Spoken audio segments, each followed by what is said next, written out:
Doctor Mohammad ইউনূসের যে সময়কাল, এটি অনেকটা বেহেশত এবং দোজখের মাঝামাঝি অবস্থানে আছে।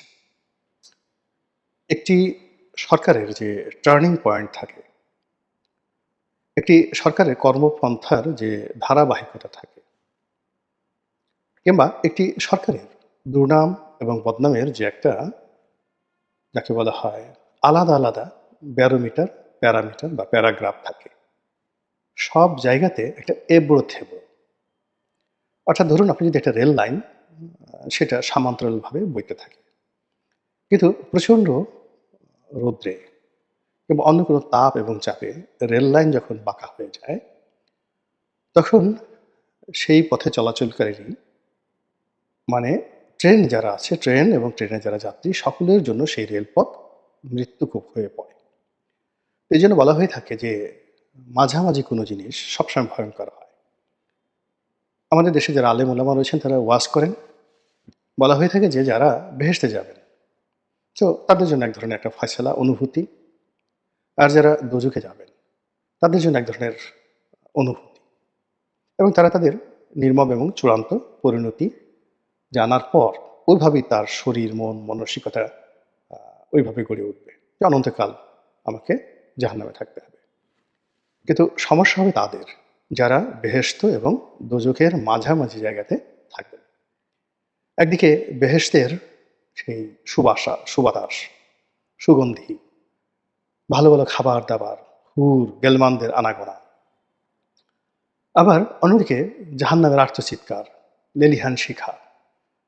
এসবের মধ্যে, এই দুটো দৃশ্যের মধ্যে যারা থাকবেন, তাদের জীবন এতটা দুর্বিষহ হয়ে পড়বে, তারা বারবার শুধু আল্লাহর দরবারে ফরিয়াদ করতে থাকবে যে, হে দয়াময়, আমাদেরকে রক্ষা করো, আমাদের এই পরিণতির একটা চূড়ান্ত ফায়সালা দাও।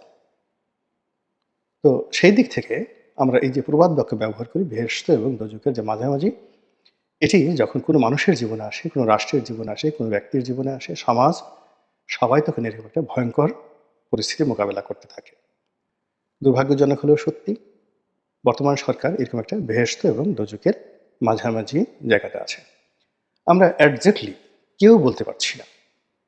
স্বয়ং ডক্টর মোহাম্মদ ইউনূস, কিংবা ধরুন একেবারে অজপাড়াগাঁয়ের একজন গ্রাম্য মসজিদের খতিব কিংবা মুয়াজ্জিন, কিংবা ধরুন বাংলাদেশের সবচেয়ে বড় শিল্পপতি, অথবা ফুটপাতের পাশে দাঁড়িয়ে যে লোকটি সিগারেট বিক্রি করছে বা পান বিড়ি বিক্রি করছে, সবাই বর্তমান সরকারের ব্যাপারে সুনির্দিষ্টভাবে কিছু বলতে পারবে না।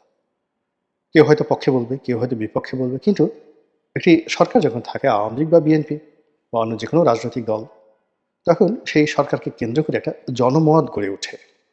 সেই জনমতের ধারাবাহিকতা যেটা থাকে, সেটাই হলো সরকারের প্রাণশক্তি বা প্রাণভ্রমণ। তো সেই ক্ষেত্রে বর্তমান সরকারের কোনো জনমত নেই। সরকারের পক্ষে যারা আছে সব ভাষা উড়ন্ত জনমত। সকাল বিকাল পরিবর্তন হয়।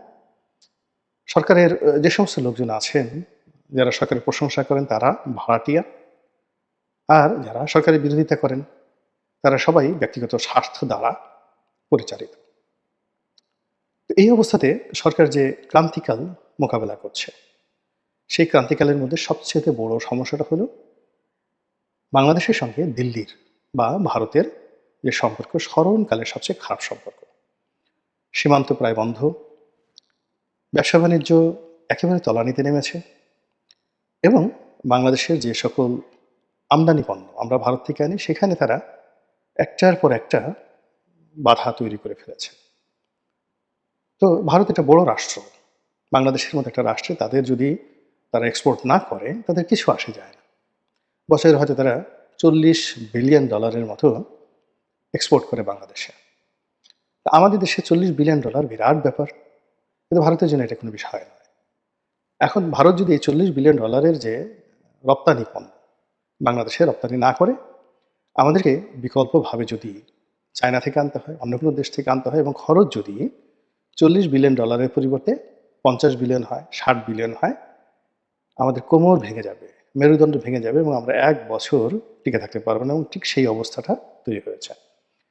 বিশেষ করে আমাদের যে শিল্পের কাঁচামাল, আমাদের শিল্পের কাঁচামাল, আমাদের ভোগ্য পণ্য এবং আমাদের দেশের যে কিছু মেশিনারিজ রয়েছে, এই বিষয়গুলো, তার সঙ্গে সঙ্গে পর্যটন, তারপরে চিকিৎসা, সব ক্ষেত্রে ভারত যে এমবার্গো দিয়েছে তার ফলে আমাদের অনেক কিছু তছনছ হয়ে গিয়েছে। দ্বিতীয়ত যেটা আছে সেটা হলো বাংলাদেশ থেকে আমরা যে ভারতে রপ্তানি করি, শুল্কমুক্ত সুবিধায় রপ্তানি করি, সেখানেও রাজ্যের সব বাধা এবং বিঘ্ন তারা তৈরি করেছে। আমরা ভারতের অনেকগুলো বন্দরকে, বিমানবন্দরকে ট্রানজিট পোর্ট হিসেবে ব্যবহার করতাম। এখন ভারত সেগুলো বন্ধ করে দিয়েছে। আমরা এখন সেই ট্রানজিট পোর্ট হিসেবে ব্যবহার করতে পারছি না বিমানবন্দরকে, এবং হাজার হাজার কোটি টাকা প্রতি মাসে আমাদেরকে গচ্চা দিতে হচ্ছে। অর্থাৎ গার্মেন্টস রপ্তানি করার ক্ষেত্রে আমরা ভারতের বন্দরগুলো ব্যবহার করে আমরা ইউরোপ আমেরিকাতে রপ্তানি করতাম। এবং এটা কি সেটা বোঝাতে গেলে আরও যাকে বলা হয় আপনাদের যাকে বলা অনেকে ধৈর্যচ্যুতি ঘটতে পারে। কিন্তু ব্যবস্থাটা হলো যে আমরা ধরুন আমেরিকাতে যদি আমেরিকার দুটো আছে, ওয়েস্ট কোস্ট এবং ইস্ট কোস্ট, দুটো এলাকা। এখন ওয়েস্ট কোস্টের যে সকল বন্দর রয়েছে সে সকল বন্দরে আমরা সমুদ্রপথে মাল পাঠাবো। তো সমুদ্রপথে মাল পাঠাবো, আমাদের গার্মেন্টস কোম্পানিকে বলা হলো যে আগামী 60 দিনের মধ্যে আপনি মাল পাঠাবেন। ভালো কথা। কিন্তু আমাদের সমস্যার কারণে প্রায় দেখা যাচ্ছে যে মাল তৈরি করতে দেরি হয়, গ্যাস নেই, বিদ্যুৎ নেই, শ্রমিক অসন্তোষ। তো হাতে সময় আছে মাত্র 20 দিন, এবং এই 20 দিনের মধ্যে যদি আমি মাল পৌঁছাতে না পারি তাহলে কি হবে? পুরো মাল যাকে বলা হয় বায়রা নেবে না, তাহলে গার্মেন্টসগুলো ধসে যাবে। তো সেই ক্ষেত্রে এই ধরনের সমস্যা দূর করার জন্য আমরা কি করি? এয়ারে মাল পাঠাই, অথবা সি এয়ারে করি। অর্থাৎ আমাদের বাংলাদেশ থেকে ধরুন একটি জাহাজে করে মাল পাঠাতে যদি 30 ডেজ লাগে, তো সেক্ষেত্রে আমরা যদি এয়ারে করে এখানে মাল পাঠাই, যাকে বলা হয় ভারতের নাভাসিবা পোর্টে, এবং সেখান থেকে যদি আমরা জাহাজে পাঠাই, এটা এক ধরনের বিকল্প। অথবা আমরা এখান থেকে কন্টেনারে পাঠালাম নাভাসিবা পোর্টে, ওখান থেকে আমরা এয়ারে পাঠালাম। তো এগুলো করে ব্যবসায়ীরা তাদের ব্যবসা টিকিয়ে রাখে এবং হাজার হাজার কোটি টাকা তারা লাভ করে। ভারত এই সুবিধাটা শেখ হাসিনার জামানতে দিয়ে এসেছিল, এটা এই সময় বন্ধ করে দিয়েছে। এবং আমাদের বেশ কয়েকটি স্থলবন্দর, বিশেষ করে বেনাপোল, অনেকগুলো পণ্যের আমদানি এবং রপ্তানি এই বেনাপোল বন্দর দিয়ে করা যাবে না। এই নিষেধাজ্ঞার ফলে পুরো আমদানি এবং রপ্তানি মুখ থুবড়ে পড়েছে। তো এ সকল কারণে ভারতের সঙ্গে সম্পর্ক স্থাপন করা আমাদের এই বর্তমান ইউনিট সরকারের জন্য রীতিমতো একটা ফরজে কিফায়া। এছাড়া এই সরকার দীর্ঘমেয়াদে টিকতে পারবে না। এই গেল একটা। অন্যদিকে যেটা হচ্ছে, সরকার এই মুহূর্তে চীনের সঙ্গে এবং পাকিস্তানের সঙ্গে একটা ভালো সম্পর্ক গড়ে তুলেছে, এবং ঘন ঘন আমাদের দেশের রাজনৈতিক দলগুলো এবং ডক্টর মোহাম্মদ ইউনূস সরকারের কর্তা ব্যক্তিরা চীন দেশে যাচ্ছেন, যেটা ভারত আরও বিক্ষুব্ধ হয়ে পড়েছে, ভীষণ রকম বিক্ষুব্ধ হয়ে পড়েছে। এবং এরই মধ্যে যেটি হচ্ছে সেটা হলো চীনের সঙ্গে কতগুলো কৌশলগত সামরিক চুক্তি, সামরিক সম্পর্ক, তারপরে কৌশলগত অর্থনৈতিক সম্পর্ক, এগুলো নিয়ে খুব কথাবার্তা হচ্ছে। যখন এ সকল বিষয়াদি নিয়ে কথাবার্তা হচ্ছে, ঠিক সেই সময়টিতে আমেরিকার যিনি পররাষ্ট্রমন্ত্রী তিনি আমাদের ডক্টর মোহাম্মদ ইউনূসের সঙ্গে কথা বলেছেন, এবং সেই কথা বলার মধ্যে তিনি যে সকল বিষয় আলোচনা করেছেন, সেখানে আমাদের যে পাক ভারত উপমহাদেশে মার্কিন স্বার্থ দেখার জন্য একটা চুক্তি রয়েছে, ইন্দো প্যাসিফিক ট্রিটি, আর আরেকটা সংগঠন রয়েছে কোয়াড। তো শেখ হাসিনার পতনের মূল কারণ ছিল সেই ইন্দো প্যাসিফিক চুক্তিতে বাংলাদেশের অন্তর্ভুক্তি আর কোয়াডে সংযুক্তি, কোয়াডে অংশগ্রহণ করা। তো এই কাজটি শেখ হাসিনা করতে পারেনি মূলত চীনের কারণে। তো এখন এই যে আমেরিকা, সেই আমেরিকা আবার নতুন করে ডক্টর মোহাম্মদ ইউনূসকে চাপ দিচ্ছে কোয়াড এবং ইন্দো প্যাসিফিক নিয়ে। আবার আমেরিকার সাথে ভারতের যে সম্পর্ক, সেই সম্পর্কের ক্ষেত্রে আমেরিকা বলছে যে ঠিক আছে, তারা যদি কোয়াডে আসে, ইন্দো প্যাসিফিকে যদি যুক্ত হয়, এবং সেখানে চট্টগ্রাম বন্দর যদি ডিপি ওয়ার্ল্ডকে দিয়ে দেওয়া হয়, আমেরিকান কোম্পানি, দুবাই পোর্ট, তো নাম দুবাই পোর্ট, ডিপি ওয়ার্ল্ড, কিন্তু এটার মালিকানা আমেরিকান। তো এটা যদি ইউনূস সরকার করে, তারপরে সেন্ট মার্টিন নিয়ে যে সকল কথাবার্তা শুনছি সেগুলো যদি হয়, তারপরে করিডোর নিয়ে যে সকল কথাবার্তা হচ্ছে সেগুলো যদি হয়, তাহলে ভারতের উচিত ইউনূস সরকারকে সহযোগিতা করা, এবং এই কাজটি করলে তাদেরকে চীন থেকে সরানো যাবে। এবং চীনের সাথে যদি ডক্টর মোহাম্মদ ইউনূস সরকারের একটা গভীর সম্পর্ক হয়ে যায়, তাহলে আর যা হোক না কেন, চীন তো এরকম একটা রেজিম, তারা কখনো কোনো দেশে গণতন্ত্রকে প্রমোট করে না। তারা সবসময় ফ্যাসিবাদী, তারপরে স্বৈরশাসন, একদলীয় শাসন, এগুলোকে সবসময় তারা প্রমোট করে। আর আমেরিকা এবং ভারত আর যাই হোক না কেন, তারা তাদের মতো করে সেখানে একটা গণতন্ত্রের আ যাকে বলা হয় একটা সাইনবোর্ড তারা রাখে।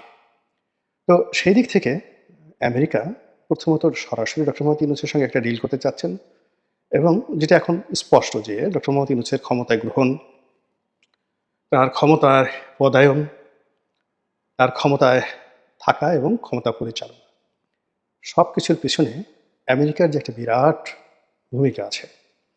সেটা ডিপ স্টেট হতে পারে, সেটা আরো অনেক কিছু হতে পারে, যার কিছু কথা আ ডক্টর মোহাম্মদ ইউনূসের যারা মেন্টর, যারা তার তাত্ত্বিক গুরু এবং এই সরকারকে যারা টিকিয়ে রেখেছেন, তাদের বুদ্ধি দ্বারা, প্রজ্ঞা দ্বারা তারাই স্বীকার করেছেন যে ডক্টর মোহাম্মদ ইউনূসের ক্ষমতায় আসার পেছনে আমেরিকার ডিপ স্টেটের একটা বিরাট ভূমিকা ছিল এবং শেখ হাসিনার পতনের পেছনে আমেরিকার সরাসরি সক্রিয়, আবার বলছি সরাসরি সক্রিয় একটা ভূমিকা ছিল। তো কাজেই আ আমেরিকাকে আসলে বাদ দেওয়া সম্ভব নয়। আমেরিকাকে কোনো অবস্থাতেই এভয়েড করা সম্ভব নয় এবং কোনো অবস্থাতেই আমেরিকাকে এভয়েড করে চীনের সঙ্গে বন্ধুত্ব করা এই সরকারের পক্ষে সম্ভব নয়। তাই যদি হয় তাহলে এই চীনের সঙ্গে যা কিছু হচ্ছে সেটা রাজনৈতিক দল ডক্টর মোহাম্মদ ইউনূস তাদের জন্য একটা বুমেরাং হয়ে যাবে আগামী দিনগুলোতে। এবং আমরা লক্ষ্য করলাম যে ভারতের যে পররাষ্ট্র মন্ত্রণালয়ের যিনি মুখপাত্র এবং পররাষ্ট্র সচিব, তিনি বাংলাদেশের ব্যাপারে বেশ নরম কথা বলেছেন, একেবারে নজিরবিহীন। এবং বাংলাদেশের সঙ্গে আলোচনা করা এবং বাংলাদেশ এবং ভারতের মধ্যে যে বিবাদমান সমস্যাগুলো রয়েছে, সেই সমস্যাগুলোর ব্যাপারে একটা ইতিবাচক সমাধানে পৌঁছানোর ব্যাপারে ইতিমধ্যে দিল্লি অনেকটা গ্রিন সিগন্যাল দিয়েছে। তো এই যে গ্রিন সিগন্যাল অর্থাৎ দিল্লি এবং আমেরিকার গ্রিন সিগন্যাল, এটা ডক্টর মোহাম্মদ ইউনূস যদি গ্রহণ করে তাহলে রাশিয়া, চীন, এই যে বলয়টা, শক্তির বলয়টা অ্যাবসলিউটলি তাদের বিরুদ্ধে চলে যাবে। এই যে একটা উভয় সংকট, এই উভয় সংকটটাকে আমি প্রথম বলার চেষ্টা করেছি বেহেশত এবং দোজখের মাঝামাঝি। ভবিষ্যৎ সম্পর্কে মহান আল্লাহ ভালো জানেন, তার সিদ্ধান্তই চূড়ান্ত। তিনি যেন আমাদের এই দেশ, জাতি এবং কালকে রক্ষা করেন, হেফাজত করেন, এই দোয়া করছি। আসসালামু আলাইকুম রহমতুল্লাহি ওয়া বারাকাতুহু।